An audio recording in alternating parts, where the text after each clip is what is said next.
now we're only in the upper 70s to low 80s. So already off to a slower warm up in comparison to even the last couple of days. We were in the 90s through the course of the weekend, which is pretty average for this time of year. But today we're in for a day of below average high temperatures. So that's why our temperature is slow to warm so far here this morning. You'll notice as we look at temperatures across the state, we're only at 55 in Flagstaff, 75 at Lake Havasu, officially 81 right now at Phoenix Sky Harbor. So temperatures today cooler, but again, those winds are going to be an issue. As you look at wind speeds across the state right now, these are sustained winds. We're talking sustained winds in that 20-mile-an-hour range in spots like Show Low, near 20 miles an hour in Flagstaff, Kingman getting some strong winds, and we're talking sustained winds near 30 miles an hour already down in southeast Arizona. The wind gusts even stronger, already upwards of 35 miles an hour in Flagstaff, and we're talking wind gusts as high as 43 miles an hour in Douglas. So it's getting breezy to windy across the state. We're certainly feeling those breezes here in the valley.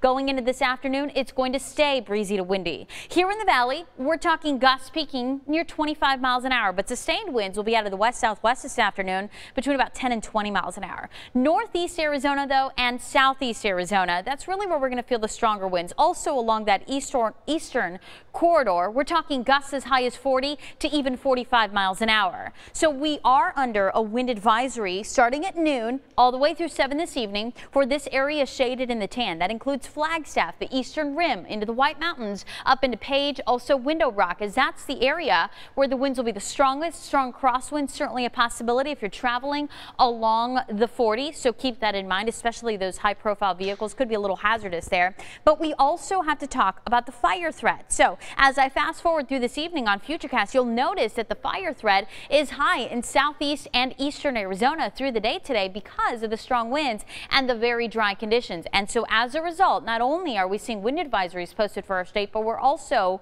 now officially under a red flag warning. It started at 11 and it goes until 11 o'clock. It includes all of northeast Arizona up into the Four Corners, the eastern pocket of our state, and all of southeast Arizona too. And so these areas are where we're going to feel or see rather that heightened fire threat because of the strong winds and the dry conditions. So we know that under these conditions, fires can get started pretty easily and they can spread easily. So make sure that you use caution today. Avoid burning outside. Now, those breezes are going up because of this, a storm system out to our west. That's actually going to move into our state tomorrow. As it approaches, those winds are going to continue to be an issue through today. Once it moves in tomorrow, winds back off a bit. But then we've got another disturbance that'll clip by to our north. That will approach the Four Corners. That is going to bring more breezes by the middle of the week, but it's also going to keep that cooler air around. So today, a high of only 86 degrees. As that storm system moves in tomorrow, we get a few passing clouds, but we stay dry, at least here in the valley, and our high temperature only makes it to 79 degrees tomorrow. So a cooler day, and Wednesday in the mid 80s with some more breezes as that next disturbance approaches. Now, we'll talk more about how much warmer it's going to be by the weekend in just a little bit. And of course, we'll talk about who could see a chance for showers and thunderstorms thanks to these storm systems. And